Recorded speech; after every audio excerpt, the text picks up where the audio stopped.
Well, the biggest story that we're tracking for you at this hour comes in the form of economy. With strong domestic demand, improving macroeconomic indicators and steady reform momentum, the country is now on course to climb another rung in the global economic rankings over the coming years, according to a government release outlining key developments in 2025. The size of India's economy has reached USD 4.18 trillion, supported by accelerating GDP growth and sustained resilience despite global trade uncertainties. The government said that India also continues to be the fastest growing major economy in the world. In fact, let's take a look at the top 10 developments as India surpasses Japan to become the fourth largest economy. This is something that we will be looking at, and this is as per the year-end economic progress report that the government has in fact released. So India is the fourth largest economy. Let's look at the top developments. India has surpassed Japan to become the world's fourth largest economy with strong growth momentum. So you can look at the GDP growth over there. The graph is on your screens. In Q4, it was of 2024 to 25, it was 7.4%. In Q1 of this year, which is 2025 to 26, it was 7.8, and in Q2 of 2025 to 2026, it was 8.2. So it's a steady graph that's actually going upwards. The second top development, India's GDP has reached USD 4.18 trillion, marking a significant milestone in the economic journey. So 4.18 trillion US dollars, that's what is the value of the GDP. India's GDP has reached USD and the country is poised to displace Germany from the third rank by the year 2030. So the country is also predicting by the year 2030, India will be able to surpass Germany as well, which is on the third rank if it continues this growth rate. The real GDP actually grew by 8.2% in Q2 of 2025-26 financial year period. So Q2 is quarter 2 of the financial year when our GDP actually grew by 8.2%. We've shown you that on the graph as well. And the fifth top development is that this growth rate represents a 6-quarter high amid global trade uncertainties and challenges. Now remember why this is important is because we are in a very uncertain world right now. There were trade tariffs that were being implemented. We also had a lot of trade deals that were not given and sanctions in place. However, the Indian economy still managed a 6-quarter growth rate of 8.2%.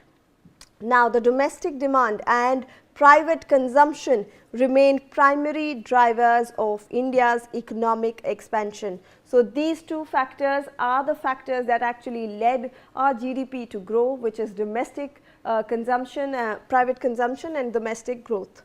International agencies like IMF and the World Bank project strong growth for India ahead. So we have international agencies like the IMF and the World Bank also predicting a very strong growth for India.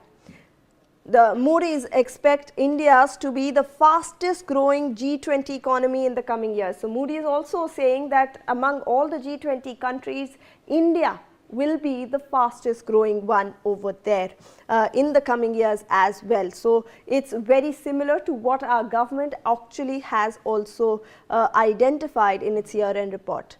Now inflation remains low while unemployment is on a declining path in India. So these are the factors that actually affect the GDP. Inflation is below the threshold, the minimum threshold that is there, and also that unemployment now is on a declining trend. That means that there are more jobs in the country and the government is actually making sure that people are getting jobs in order to spend more. So this actually helps the economy go forward.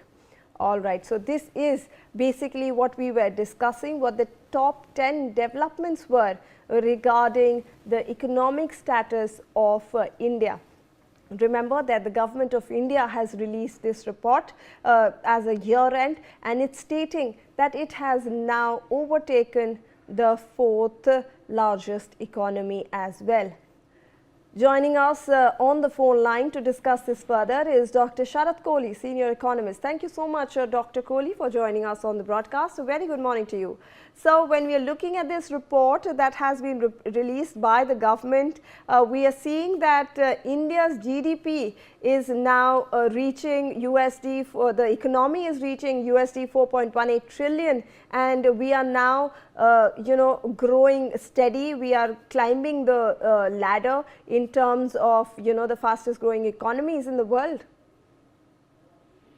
Good morning, Shivani, to you and NewsX viewers. I think a matter for every Indian to feel proud of. $4.18 trillion may just sound like any other number, but not many people know that we've overtaken Japan. We only have Germany, China, and the US ahead of us. My own forecast says in the next 2.5 to 3 years, we should be overtaking Germany, which is right now at about $4.7 trillion. If you look at the economic parameters, Shivani, look at the few. If you look at our forex reserves of $700 billion, PMI, the Purchase Managers Index, stands at 59 to 61, 62, which is very healthy. Our tax collections are growing. Our manufacturing sector is right now at 9.1%.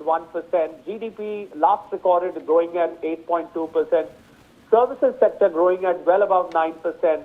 Our per capita income has also picked up, although it is $2,700 to $2,800, may not be matching Japan. But we should not forget Japan has been in recession for last 1 year. So that has also helped us. But then there is no taking away the credit of the reforms done by the government, which have yielded in where we are today, Shivani. So I think a matter for India, we've got a good reason to celebrate New Year, not just because it is New Year, but because India becomes the fourth largest economy, Shivani. Right, absolutely, Dr. Kohli. And when we also look at, unemployment, which the government is stating that it's on a downward trend, we are also looking at, more domestic consumption, and we are looking at inflation, which is below the threshold level. So those are all strong factors that are actually, sir, driving our economy. Absolutely. Our unemployment rate is 4.7% right now, and not many people know that even US's unemployment rate is about 4.6 to 4.7%.